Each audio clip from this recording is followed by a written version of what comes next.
Hello, everybody. Welcome to the newest episode of Dumpster Fire Theater. I'm your host, Secret Agent P, and today I'm joined by... Hi, it's me, Rylot. Help, I'm being here against my will. Always. I'm DJ with extra steps.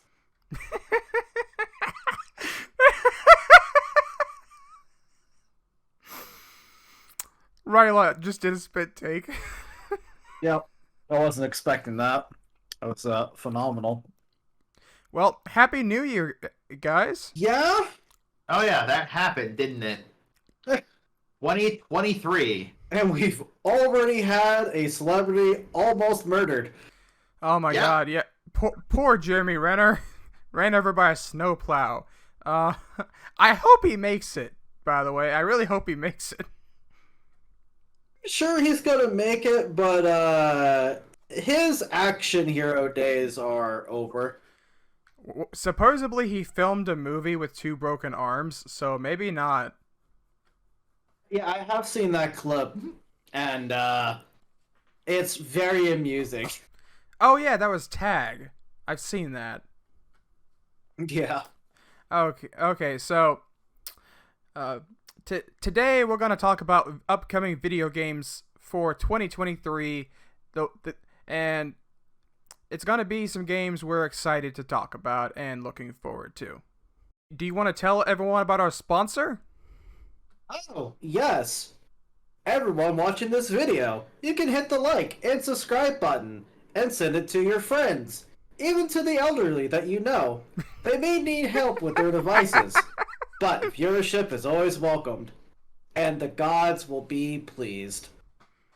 Now, just be all like, Dumpster Fire Theater is brought to you by listeners like you. Yes, and don't forget to hit that bell. Exactly. Who doesn't like tetanus in the morning? Oh no.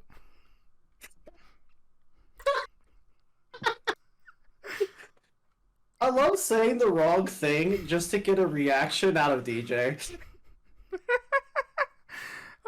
We have fun here. Exactly. Okay, so we got some games to talk about today. Should I start us off, or would one of you like to take it? I'll go third. You go third. I don't care. I can go first. I can go second, whichever way. Take it away. Oh, I think the first game that I'm looking forward to the most, and it's kind of the one that's going to be coming out the soonest, is the next Star Wars Jedi Survivor. I'm really looking forward to that too. The trailer honestly got me hooked. I want to know who the hell is in the back to tank. Because, like, there's a part of me that's hoping that it's Star Killer from the original, like, Forced Unleashed games. Oh, That'd be cool. Like, I'm really hoping, just because of, like, the age of the character. Because it looked like they had gray hair in the back to tank. I haven't actually seen the trailer, so Damn, you need to watch this after this. I haven't played the previous game either. but he owns it. But I own it. What to play it? I have a backlog. Just anyway, either that or it might. I kind of thought it might be following the clone storyline too, a little bit, where like maybe Vader decided to try to clone this guy. I'm not entirely certain how that story beat would go, as they've kindly did that with Force Unleashed anyways, so they may not go back through that plot thread, but just throwing it out there. I am excited to return to Cal Kestis and see how he's aged up and his character's progressed in the, I'm guessing, years since the previous game. I think this takes place like 2 years after the first game. It looks longer than that, but 2 years? Then he's been through some shit. I mean, you're talking about the Empire, the height of their power, so That's true. that's not surprising, especially with the introduction of all like the Inquisitors.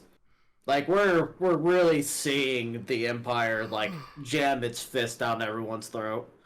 So I haven't seen much for the game, but one of the things I have seen is the changes to combat and how you can have like two separate lightsabers now, as well as a blaster. Yeah. Um Honestly, all gameplay changes that I'm really happy to see, because the way they did it in the first game, like I like the double bladed lightsaber. I like that you can split it into two. I like that you can go back to one. But I always just wanted to have dual wielding sabers. That was like the most fun. And the first game was pretty much a Souls-like, but not a big serious one. And there was no fast travel. You actually had to like walk around to places, which was kind of annoying, but you kind of get used to it and you memorize the paths. But I saw in a trailer you get like a glider now, and I'm wondering how that's gonna work. Well, more than likely, the environments we're going to be going to is going to be huge. Like, I'm feeling that we're probably going to be getting inspiration from like Breath of the Wild into this game. That'd be neat. Although that being said, I do wonder how gunplay is going to feel, because the game was initially meant to be saber based, so Maybe it'll be a counter like in Bloodborne. uh You know what? That sounds dumb. I take that back. honestly, I could see it working really well or really poorly depending on how they handle it. But yeah, no, I imagine it's probably going to be like the early Jedi games, like the Jedi Knight Academy and stuff like that, where you can just kind of swap between everything and play however you want to play. I need to play those at some point. Incredibly fun. Okay. Does the game have a release date? Yes, March 17th, 2023 on all platforms. Too many games are coming out in March. Too many games are coming out this year. Yes. So, unless we have anything else for Jedi Survivor, the next game, also March, is Resident Evil 4 Remake. I'm so excited for that game. I was very cautiously optimistic until I saw the latest trailer, and now I'm very excited for it. One of the things I was kind of concerned about is how many things are going to get cut. And I don't think much is going to get cut at all. And I don't know if I like that or not. I'll find out when I play. But it has been confirmed the island is still in the game. I didn't have an issue with the island when I first went through the game. Hell, even with my like replays of the game, I don't really have that many issues with it. Honestly, like if I had to pick something that was really annoying, it would be the regenerators more than anything else. The JJ gets really old. Yeah, he does get spammed quite a bit, doesn't he? Yeah, yes, especially on the island, and the island also has like boss fights after boss fights. It's a boss rush, and I think that's why I'm okay with it. Yeah, I didn't really care for the island section of the game. What platform did you play it on? Oh man, that would have been GameCube. GameCube. Really? Yeah. See, And the good old days. My days. and DJ doesn't really play shooters, so he copied like my save file, so he had the Chicago typewriter. Yeah, I went through the game with pretty much only the Chicago typewriter. oh, I see. Okay. Yeah. Yeah. Hell, my introduction to the game was on the PS2. I don't do survival games. I do I'm going to die games. So my Fair. my introduction to the game is probably gonna bring back a core memory for both of you. So I was in movie gallery with my grandma. You remember movie gallery? Vaguely. My God, that closed down years ago. Yes. Didn't they all? I mean, not quite like Blockbuster, but continue. So I was in movie gallery with my grandma, and I saw Resident Evil 4, and I'm like, that's cool. Well, I haven't played the first 3, but I've seen the first 3 movies, so this must be the logical next step. Boy, was I wrong with that one. Oh, why? You know that you were playing as a character that died off screen in the second movie. Only to be brought back in a later movie because I of don't. continuity. But we can do a whole episode on those movies if we want to sometime. we really could. It's so bad, but they were separate from the games. That's the nicest thing that I could say about them. I convinced my grandma to buy me the rated M game, and I took it home and was scared shitless because I'd never played any game like that at that point. I think I was like 15 or 14. I was a pussy. But it quickly became one of my favorite games I've ever played.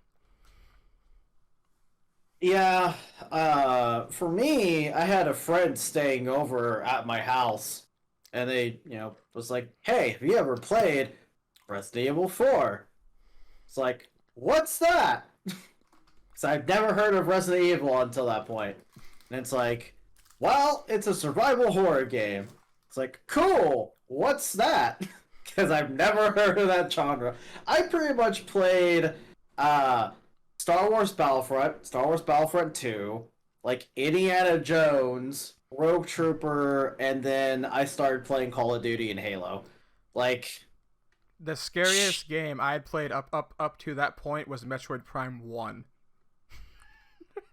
yeah, no, and I got so addicted to the game that I've literally done everything that you can do and every challenge that you can do. In the PS2 version, I've really not picked up the PS4 version because I have bought Resident Evil 4 on every console I've owned. I even bought an Oculus just to play the VR version. So to say I am excited for the remake is a complete understatement. Yeah. I imagine you're pretty neutral on this, aren't you, DJ?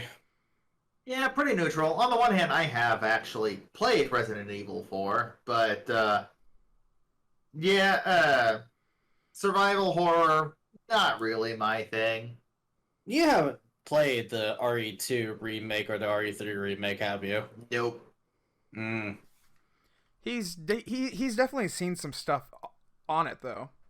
Yeah.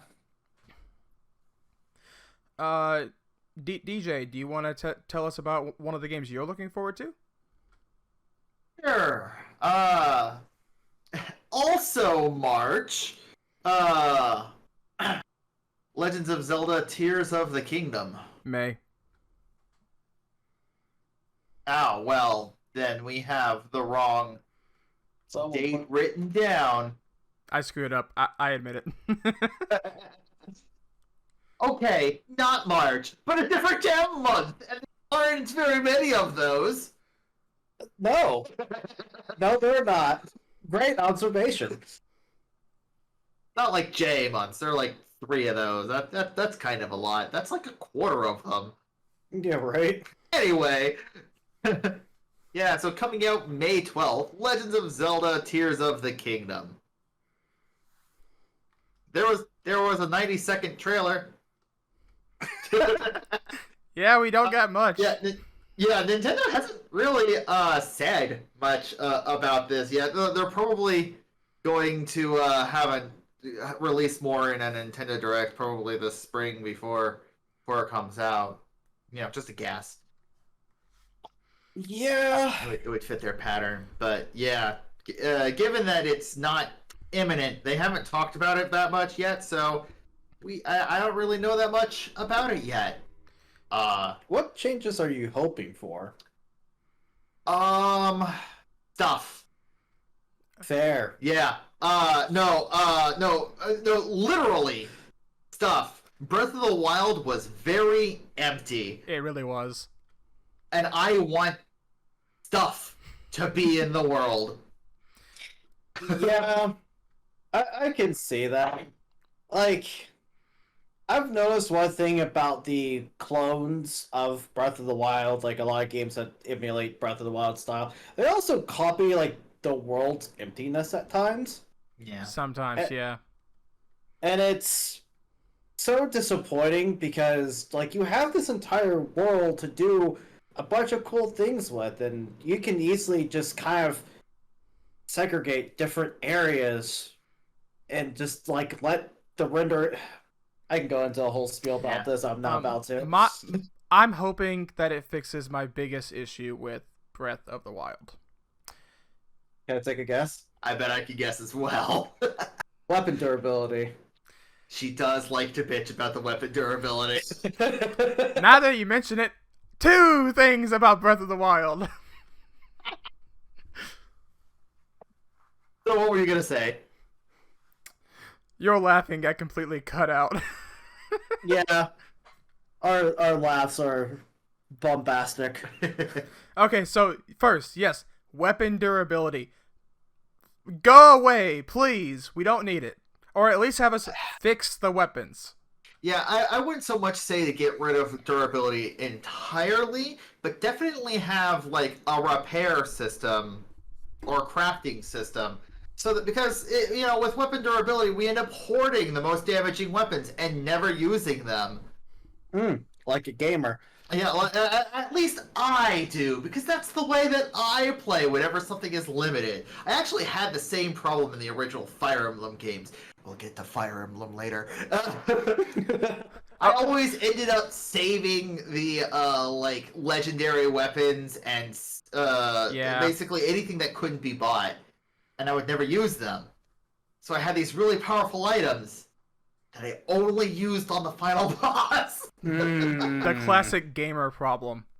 But my biggest issue with Breath of the Wild, and this comes up every time I try to replay it, the combat isn't fun. I don't enjoy the combat. It is very bare bones basic, and I really want them to fix it. Every sword is the same. Every club is the same. There's nothing special about them. And I feel this is something that can really be expanded upon to make combat interesting. The other part about making combat interesting is making better enemies, more interesting enemies, more variety, instead of the same enemies being cloned and cloned just with different color schemes over the entire world. To be fair, that is a modern RPG issue that I've seen. Like, the Dark Souls series suffers for that. Like, the Dragon Age series suffers from that. But I don't think you understand how limited the enemies actually are in Breath of the Wild, though. It is very small. Yeah. Actually, so I was kind of thinking about it, and Breath of the Wild actually has like a lot of Zelda of the recurring Zelda enemies. It does. It doesn't feel like there's that many because it's mostly what were they called? Bokoblins? Bokoblins. And Moblins. Lizalfos. And and there were also Lizalfos. Yeah, but the Lizalfos were a bit less common than the Bokoblins and the Moblins. Those guys were freaking everywhere. They were the default enemy. But there were also choo-choos or whatever, the slime creatures. There were they very rarely used geese, the bats, but they were in there, including the elemental varieties of geese. Some of this is coming back to me now. Right? Okay, but they had the Skelecoblins or whatever the heck they were called. Skullcoblins. I also want more overworld bosses. I mean, yeah. You can only fight the same Cyclops and rock monsters so many times. Yeah. Yeah, this is gonna be And Sand Whale. insane. Yeah. That's something I kind of wish Minecraft would do, is have more, like, overworld mini bosses you can go fight. Oh Yeah. yes, totally. But we're not talking about Minecraft. I know. Minecraft needs Completely different. Yeah, that, honestly, that's an entire podcast in itself talking about what Minecraft should do. Oh my god, yes. Yeah.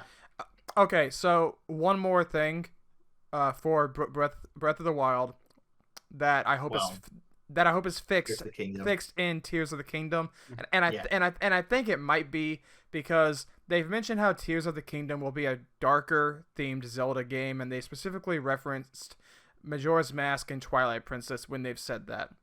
But when I played through Breath of the Wild, oh no, this land's under Ganon's enemies and stuff, but every town I went to was like, howdy doody, stranger, we're not in danger at all.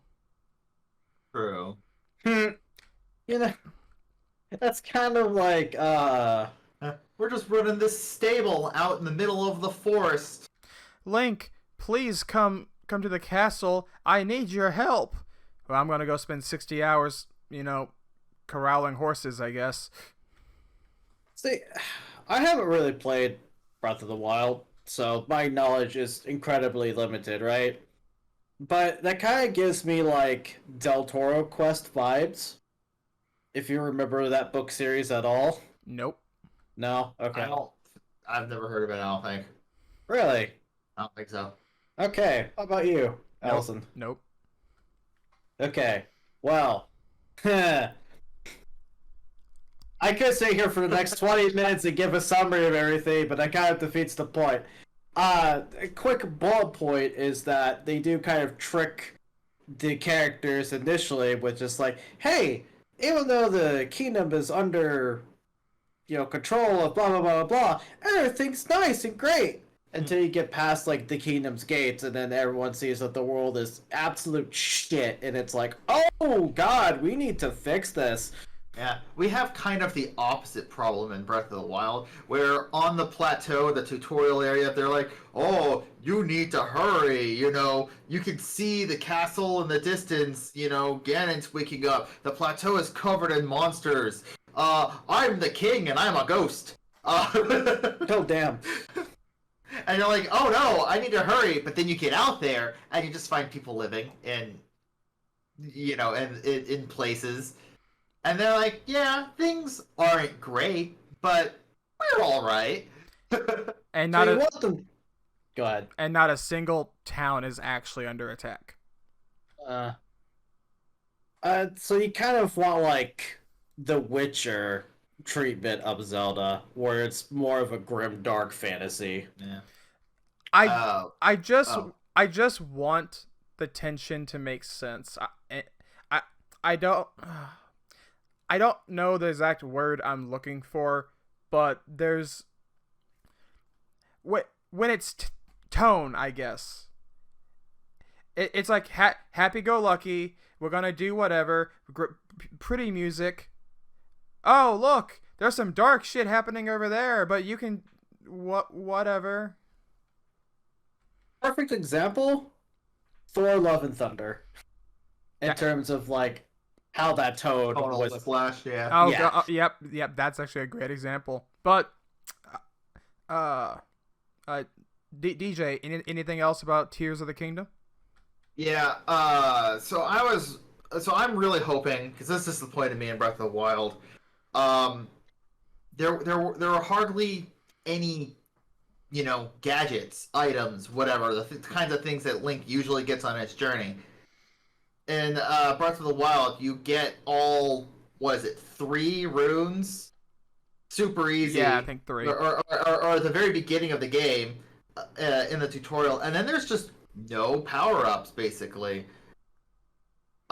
Which is really frustrating. Where's the claw shot? Why do bombs suck? Uh, Yeah, they made the game with the design choice of you can go anywhere and do anything once you leave the plateau, and to make sure that happens, they started you off with the items, and that's it. You get nothing else. boomerangs and bows are just common items, and Why is it that games have such a hard time scaling enemies to your level? So it makes it feel like every area is like on par with you. I don't know.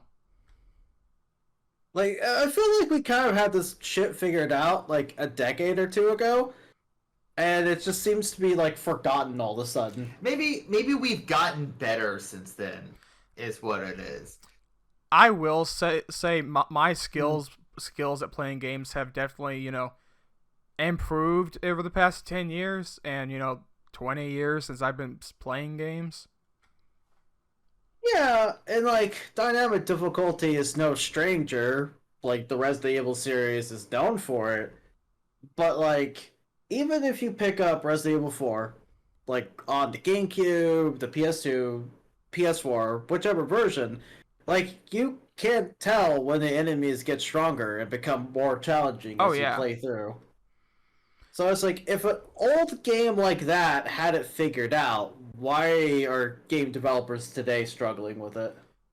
I don't know. Because even Bethesda, of all companies, have enemies scale to your level. Okay. Anything else for Tears of the Kingdom?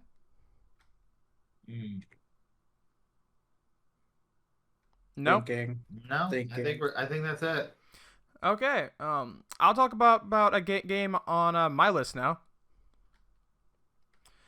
So I'm really looking forward to Hollow Knight Silksong. Are you familiar with this one? Oh, I'm kind of surprised it hasn't come out already. It got delayed, didn't it? Clearly. It's been delayed for like 2 years. Yeah. I know that it's a 2D platforming Souls-like game. And I've played a little of the first one, and that's all my knowledge of Hollow Knight. So I played Hollow Knight for the first time last year, and I absolutely fell in love.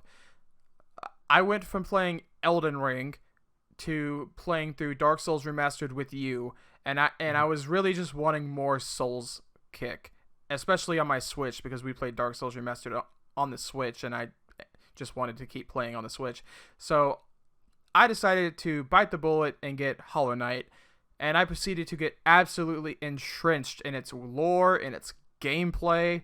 I died so many times and got lost. I must have walked around that map looking for what to do like 30 times. But I enjoyed every bit of it. And there are probably still areas that you never made it to before you put down the game. I beat the game. I did find out I got the bad ending, but I didn't care enough to go back because I still felt accomplished. There's definitely stuff I didn't do, but it's my understanding it's mostly DLC stuff, like challenges that was added later, and that game is hard as fuck. And at the time, I was just kind of ready to move on to the next game. But I am really looking forward to Silksong. I cannot wait for this game. Yeah, that's pretty fair. That's the one thing about Souls games that I find interesting, is that there are a lot of players that, like, regardless of the ending they pick, they'll just look at it and be like, I'm okay with this. Yeah. Whether... Go ahead. No, I'm agreeing with you. That's just agreeing. Yeah. Whether or not they want to retake the journey and explore more of the world is entirely up to them, which I like.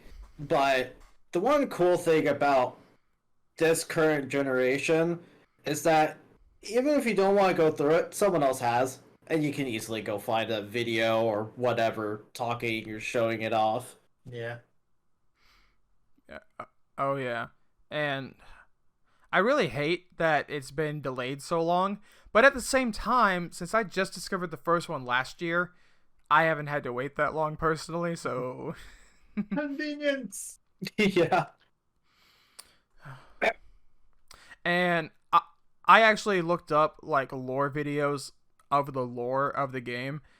And yeah, some of that stuff's fucked up.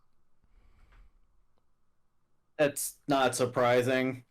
Like, Hollow Knight, for as cutesy as the game looks, like, based on the color scaling that they gave everything, kind of indicated that it was going to be a darker game. Yeah, it's very black and white with just splashes of color to accent. There's one section of the game where it's pretty much pitch black, and you have to just go through it, lighting up the torches as you go, and the torches go out. That's not annoying. Oh no, I was terrified as fuck. Oh, see, my experience with pitch black areas comes from Dark Souls 2. I really need to play that. Anyways, how about the next game on the list?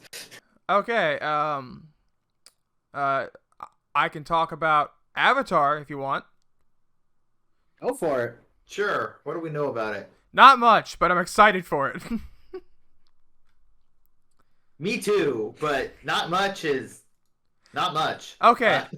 Okay. So, Avatar it is being made by Ubisoft, and it's being developed by Massive Entertainment, which is one of their studios, and it's going to be a first-person open world game, and it seems it's going to be played kind of like Far Cry, where it's this like first person shooting game, and like sneaking up and attacking the enemy.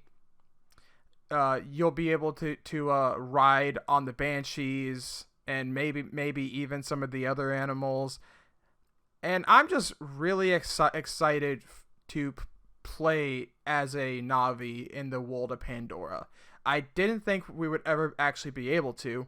Now, Ubisoft did make a tie-in game to the first movie 13 years ago, but it sucks, not surprisingly. For mixed things, like it's... You're either gonna like the game or you're gonna hate the game. There's like no in-between with it. Yeah, that's pretty much par for the course with tie-in games. Yeah. One thing I will say, I kind of wanted Crystal Dynamics to make the game. Oh, that would have been so good. Because like, you know, they've done Tomb Raider, right? So like the bow combat's pretty solid. The gunplay is pretty good. The way that they've laid out their world designs and whatnot is fairly decent. I would love to see their take on a Avatar game. That would be pretty good. DJ, anything you want to add? Like anything you're like hoping this game does? I don't know. See, because I was also the person that was excited when I saw the Anthem trailers. That I'm like, oh, look at how fun it looks to fly through this forest in your mech suit. You know, it looks like Monster Hunter, but Iron Man. And then it wasn't. So, I hope it's what I wanted Anthem to be. Oh, we all wanted Anthem to be good. I was the only one, I think, of our group of friends that was just very against Anthem. I did not feel like it was going to be a good game at all, and everyone told me that I was being way too critical. Look where we are now. I don't think I was one of the people telling you were being too critical. I started being critical when all of the like information about it was like coming out through like leaks and just stuff they were talking about monetizing it, and I'm like, oh no. yeah, it's gonna be a live service game to compete with Destiny. And I'm like, no, I don't play Destiny. I don't want to play Destiny. Don't be another Destiny. See, here's the thing. There's good things that Destiny does. Yes. And I'm okay with some of those like concepts being introduced in other games, but you really need to have the core foundation complete. Yeah. You can't just like, it's, that board that's holding up this entire deck is barely functional and we should probably change it, but let's go ahead and install a 1,000-pound grill. Like, that just doesn't work. Square Enix's Avengers game comes to mind. Oh my god. That was another game that I took a glance at, and my instinct was, this is going to turn out like shit. Yeah, I was also worried that Me too. that Avengers game was going to go bad. Like I could sense the live service coming from that one. What was the Star Wars one that you had to grind for like 100 hours to get Darth Vader or whatever? Battlefront 2. Yeah, I sensed Battlefront 2 coming from Anthem. I'm like, oh no. Or not Anthem, Avengers. Yeah. At the Avengers E3 reveal, when they were showing off gameplay shortly after the announcement trailer, they were immediately talking about it being live service, and I immediately stopped caring. And it sucks because they didn't want to make the game live service because it wasn't designed to be live service. And then Square Enix forced them to do it. Yeah. And I hear the tutorial level before all the live service kicks in. It's actually a fun game. Yeah. And But then it's not even really the game. It's just the tutorial. And then, a year later, they came out with a Guardians of the Galaxy game that I hear is pretty good, but everyone, including me, was so burnt by Square Enix's Avengers game, we just didn't care. Yeah. I heard nothing but praise for the Guardians game. Yeah. But Crystal, who made the Guardians game? I don't know. And we got on a tangent on live service stuff. Kind of did, didn't we? Yeah. Okay, let's bring it back. Avatar: Frontiers of Pandora. I'm looking forward to, and simply because it is Ubisoft, I pretty much believe I know what kind of game I'm getting, and even if it's just like a generic game, I'll be happy. I'm looking forward to finding out more since I don't know anything. I don't even think there's a trailer yet. There is like a 30-second teaser and some stills. Yeah, that's not a trailer. Yeah, so I'm looking forward to finding out more, and then I'll know for sure if I'm actually looking forward to the game or not. True that. Okay. Rylot, would you like to tell us about the last game on your list? Well, this one's a funny one because it's technically out now. It's Baldur's Gate 3. Early access, I'm assuming. Yes. It came out early access last year, and the first week that it came out, I put over 100 hours into the game. Because it was really fun, and I liked everything that was happening within the game. Okay, so go ahead. Could you tell me what Baldur's Gate is? Like, what kind of game it is, since I have no idea. Sorry, almost sent my desk flying.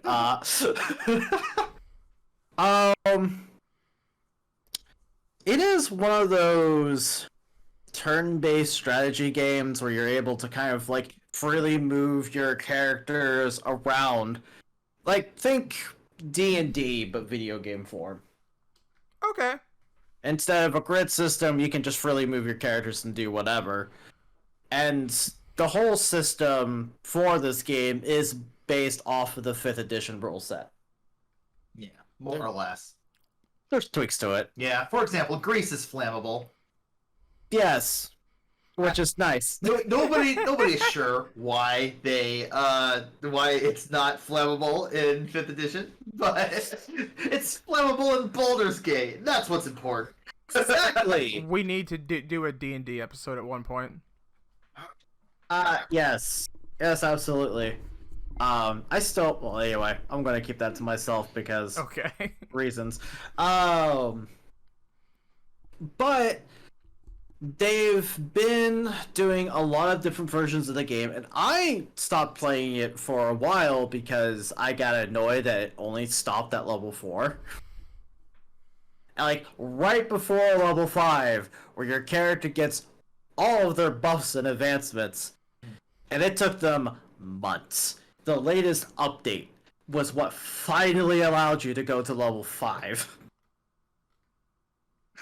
Yeah, and I was like, oh, thank God, I can finally start playing the game again. And they've added in a bunch of classes and stuff like that. Finally, wizards can cast Fireball. Yeah, exactly. I'm really excited to see what Larian Studios does with the game because I'm a huge fan of Divinity 2 Original Sin. That game is so well done. Should I play that?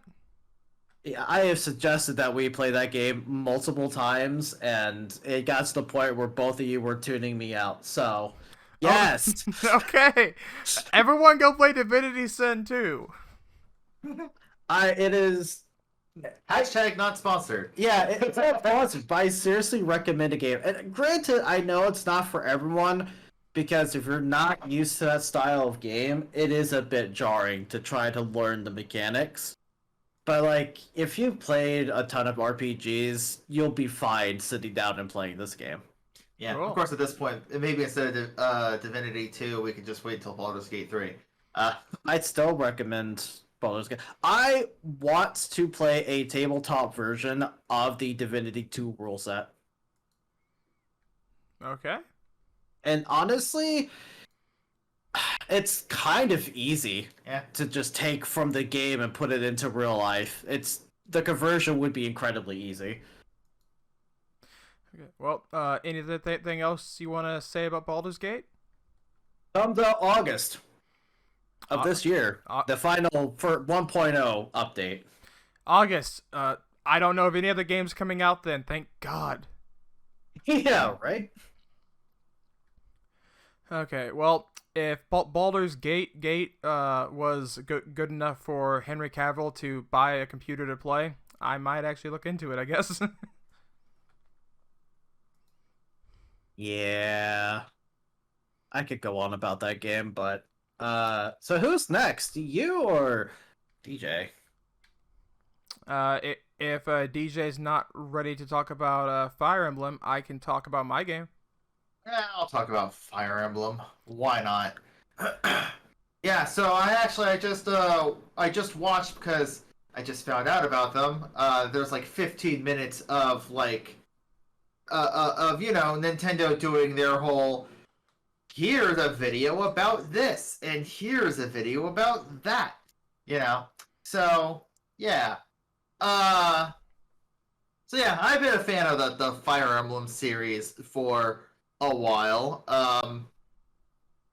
Let's see. It was the Sacred Stones was my first game. That was a Game Boy Advance game, right? Yes, that was a Game Boy Advance game. Okay.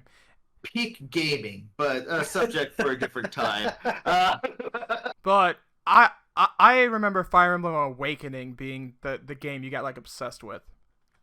Yeah, I spent a few hundred hours on Fire Emblem Awakening, getting 100%. I was right there next to you. Yeah. Yeah, no, my main account straight up had 300 hours of playtime because I grinded every character to max stats by constantly resetting back to level 1 and going through each class that they were able to get in order to get all of their skills. I also got the DLC skills that raised their skill cap by 10 in each slot. which some characters had slow growth rates for some of their stats. So they had to be reset several times just to get that one stat up to maximum. I think I did everything much like you, minus the DLC. I don't think I ever bought the DLC. But yeah, no, I went through and I grinded all the characters with all of the classes. And I remember very specifically, I think his name was Donnie, the villager boy, and how stupid busted he was as a hero for whatever reason. Yeah. Like, I have such a distinct memory of that. Don't know why. Yeah, no, his signature ability that was unique to him and his potential children. It made him get extra stat points when he leveled up. So in the long run, didn't make him any stronger than anybody else, although he had decent stats. But yeah. Yeah, I think early game having him be like the hero class or whatnot was just incredibly good. Yeah, plus he was a trainee class, so in addition to him having this unique skill that increased the amount of skill points he got per level up, because he was a trainee class, it actually meant that he could rank up his class more than once during normal playthrough. So just that one progression thing actually effectively gave him 60 levels to gain instead of just the usual 40. So he was definitely very good in your normal playthrough. But I had the DLC, and the DLC included just a thing that lets you grind for money, a thing that lets you grind for experience, a thing that lets you grind for items. Mm-hmm. So. And so that didn't matter to me. Fair enough. But yeah, no, so back to the 15 minutes, right? Went on a tangent there. Yeah, right. So you're well versed in Fire Emblem, and also in Awakening, I tried unlocking every support conversation by making a second account and resetting after getting the S rank conversations, because you can only get one S rank per character. But that was really complicated because one of the characters was forced to marry early in the game before unlocking the rest of the characters even. So, yeah. And then don't even get me started about the children's conversations, support conversations that they could have with their parents. So the pain. I see the pain in the eyes. Yeah, so that actual save file only had like 100 hours, but because I had reset it, it was probably 200 or 300 hours itself. So I put easily 500 hours in Fire Emblem Awakening. We both played Three Houses when it came out, and Three Houses was my first Fire Emblem game. Now, what about Fire Emblem Engage? Tell us about that one. Yeah, so I guess the main character has amnesia, which isn't actually all. Now that I think about it, it isn't actually all that uncommon for Fire Emblem. Especially when you're playing as the tactician as opposed to the Lord. Though this time I guess you're also the Lord, so they're... Yeah, no, they refer to you as the Divine Dragon, so, Oh, okay. Yeah, no, so... Wait, what? Dragons are very important in Fire Emblem. Yeah, they are. They're basically deities. So... Oh, shit. Okay, I didn't know that. We're playing as a need to- deity? Yeah, well... Sorry, Rylot. Yeah, at least something with the, religious rank of one, yeah. Or maybe a bloodline. Yeah, something like that. I don't know, your home base, from the looks of the trailer, it's a floating island that basically looks, like just a floating sanctuary that, maybe a godlike figure might hang out at, so, I don't think they've done that in any of the Fire Emblem. Fire Emblem Fates had a pocket dimension that You could build made up, yeah. as your base, but yeah, and it basically it serves the same function as that, but it also serves as the school grounds from Three Houses. I really need to play Three Houses. Yeah. I was actually about to ask about that to see if Fire Emblem Engage had something like the school grounds, because I really liked interacting with all the characters like that. Yeah, you can definitely interact with the characters like that, and one of my gripes that I had with Three Houses was that basically there was a time limit for playing the game. Yeah. Because you know there was a calendar, and every time that you visited the town, that was a day, and then and you had a limited number of days until the plot happened. So I don't like being rushed. I want to take my time and collect everything. There was actually one character that I wasn't able to recruit. Just one that I wasn't able to recruit. I had to kill him because I couldn't recruit him. So... Great! I know that's on the horizon for me. Huh? Yeah. Well, It's that's not exactly a secret, but anyway. it's also not a spoiler like you think it is. Well, Fire Emblem always has the whole characters that could be recruited, but otherwise are enemies. So if you don't recruit them, they're enemies. Yeah. But Like, I understand that, but I was kind of hoping Three Houses would be a little bit different and not be time I hate time limits, and I blame yeah. like, I don't know if either of you have ever played XCOM 2. No. I own it. The time limits that they implemented in every aspect of the game has made me hate any time limits in any game I play now. Yeah. Like I said, Fire Emblem Awakening was my first, not Awakening, Secret Stones was my first Fire Emblem game. And what I liked about that one is that there wasn't, like, a time limit. But actually, in most Fire Emblem games, there's no, like, side stuff to do where you could just, like, where you can grind up characters or whatever. It's only go to the next mission. So, in a sense, Three Houses, basically, it took the concept of the only thing you can do is go to the next mission, but they put extra space between go to the next mission where you could basically do whatever, but you could only do whatever a limited amount before you had to go to the next mission. So, it's a bit like that. So, But, Engage doesn't, at least based on the trailers, doesn't seem to have that kind of forced progression thing, which is the things that always takes me out of the game for Fire Emblem. So I'm looking forward to Engage in that sense. It looks like it's going to have a lot. Like, this is going to be a key mechanic is playing on nostalgia for other Fire Emblem games. yes. Like that's the main mechanic. It's the engage mechanic. So, but yeah, basically, the lords from the previous, like all of the previous Fire Emblem games, are basically equipable spirits. And you can equip them both to your character and to your other units.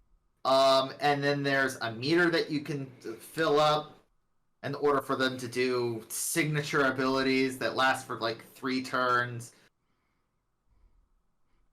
It reminds me of Fate's Day. Yeah. Honestly,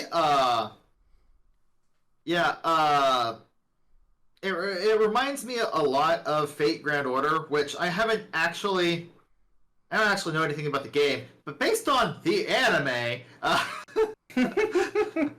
it feels very similar to that, with the whole summoning spirits from another time in order to, and one master can have multiple spirits, but like one main spirit and a couple of support spirits,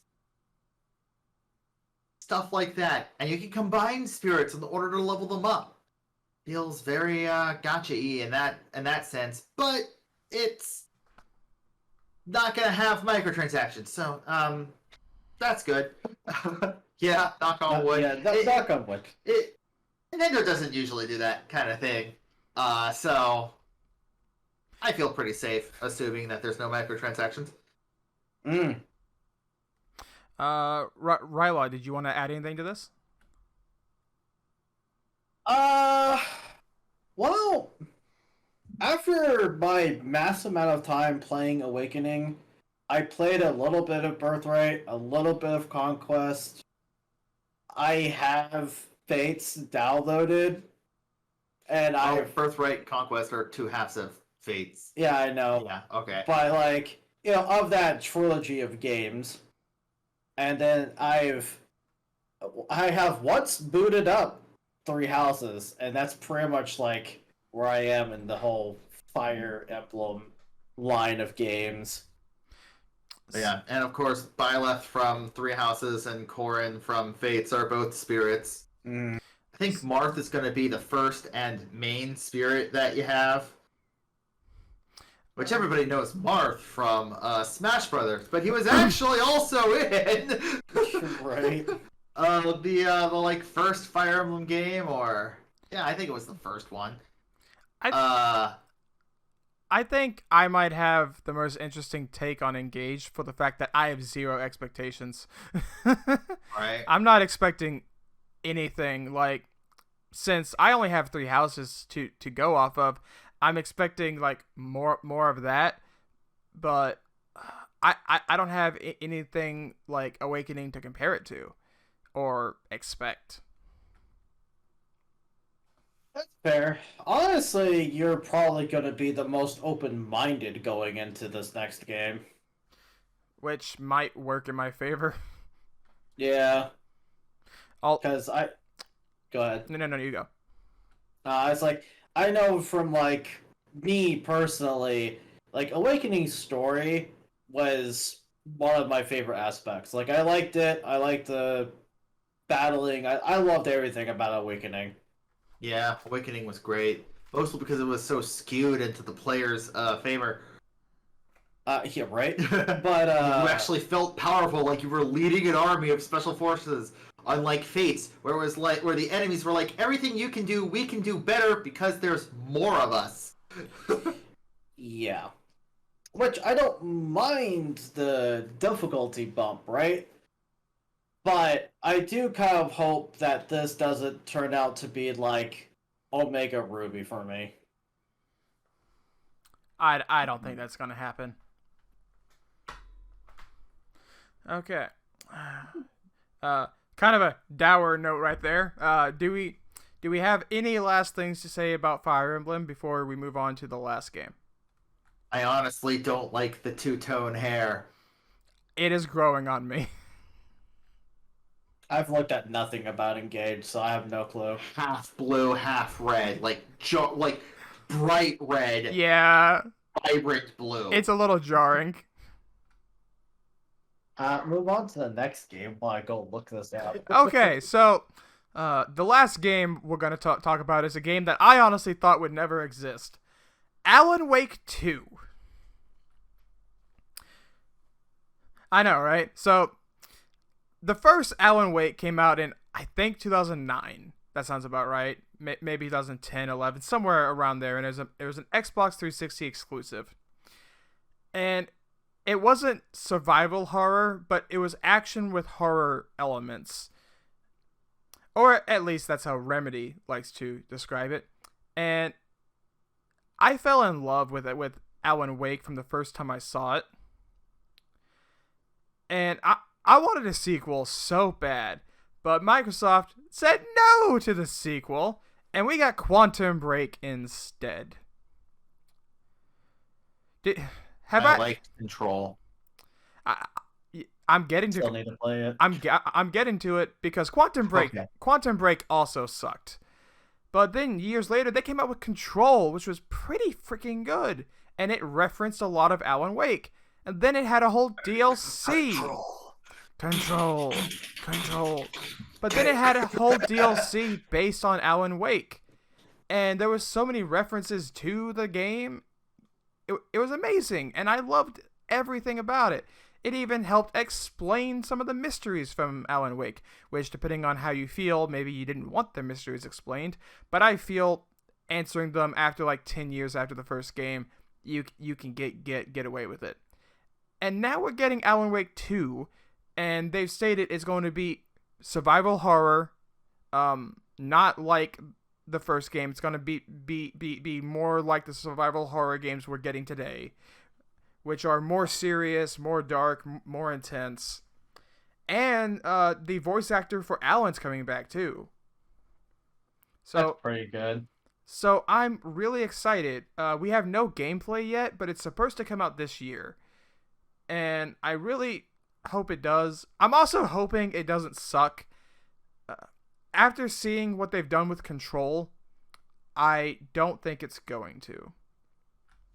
Right. So, I haven't played Control yet, which is entirely my fault. I honestly do remember a lot of the gameplay from like the original Alan Wake, and I always thought it was pretty good. So I'm not entirely certain how I feel about it swapping over to like the Resident Evil style. I don't know. We'll find out. I also don't know if they're gonna keep that flashlight mechanic or not. That was so cool. I really like that though.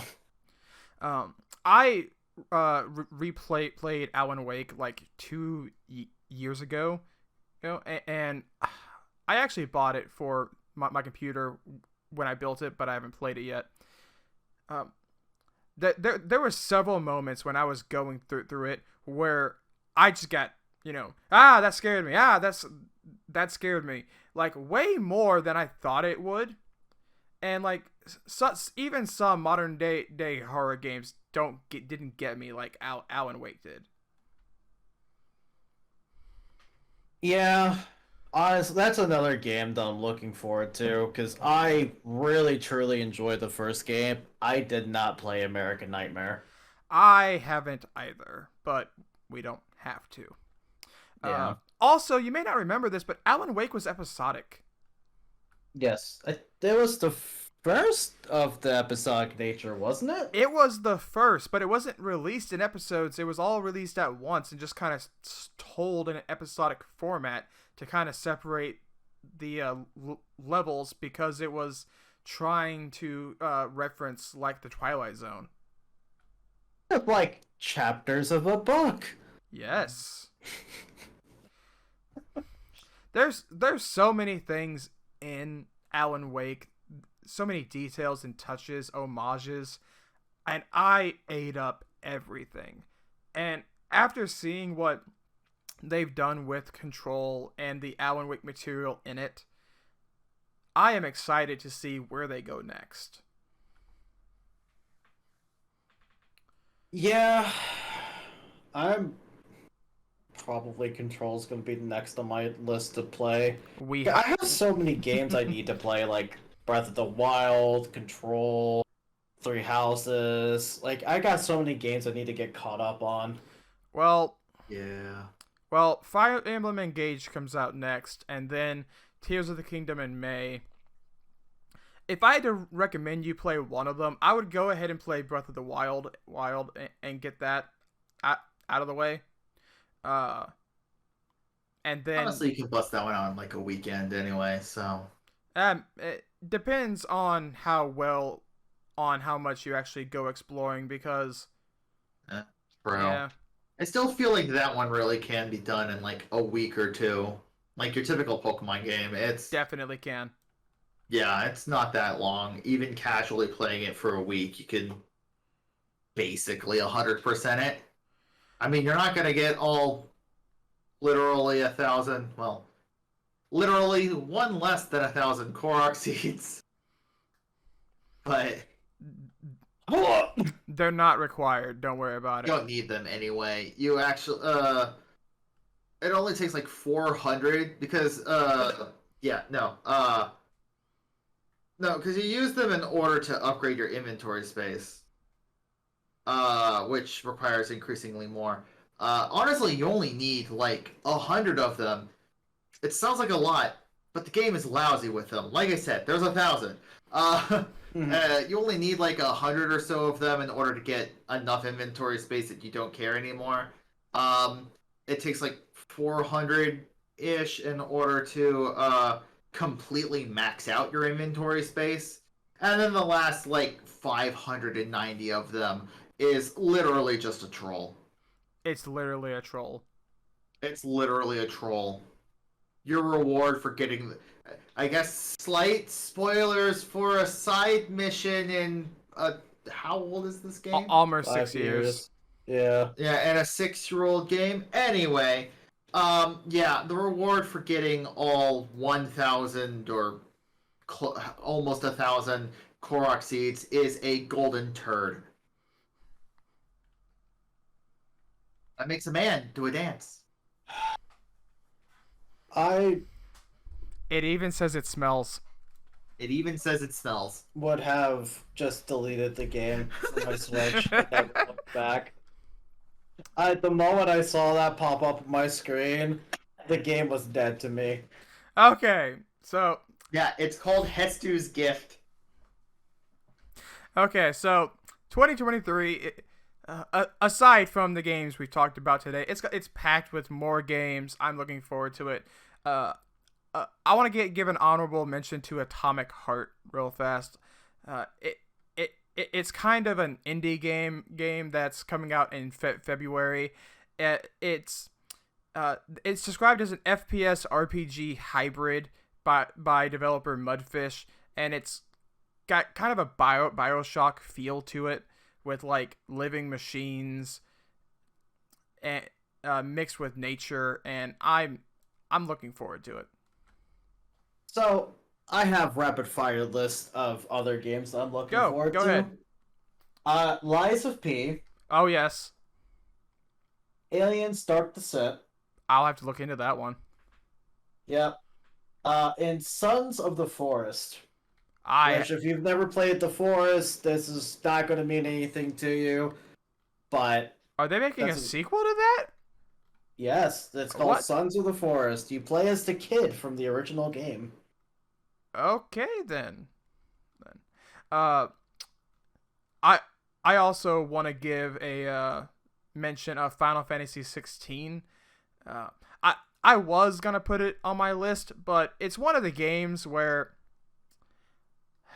I didn't feel like speculating on it, because when it comes to Final Fantasy, I haven't played much of Final Fantasy, so I really don't know what to expect.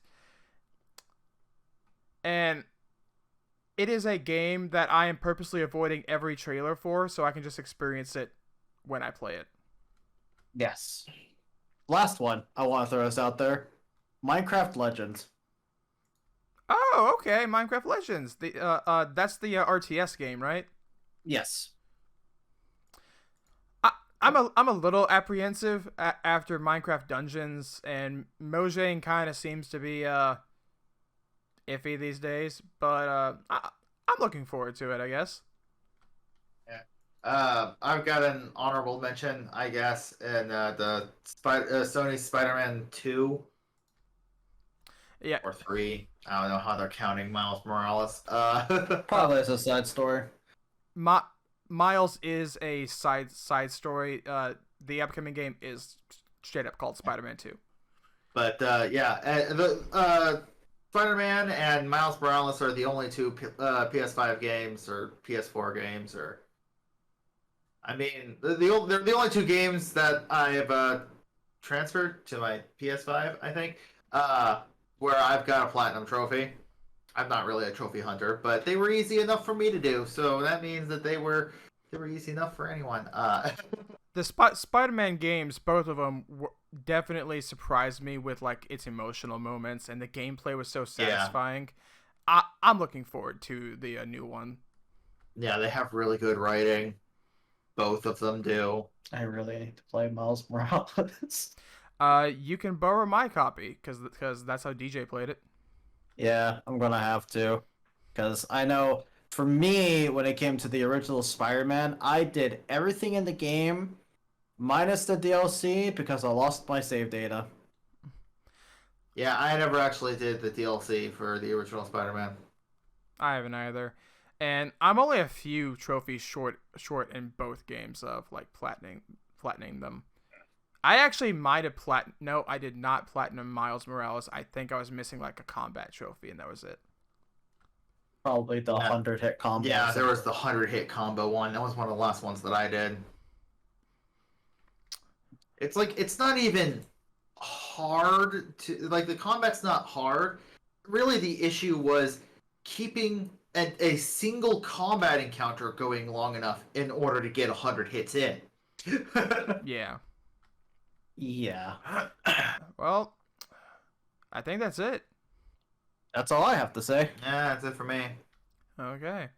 Well, thanks for talking, guys, and thank you everyone for listening, and we'll see you next time.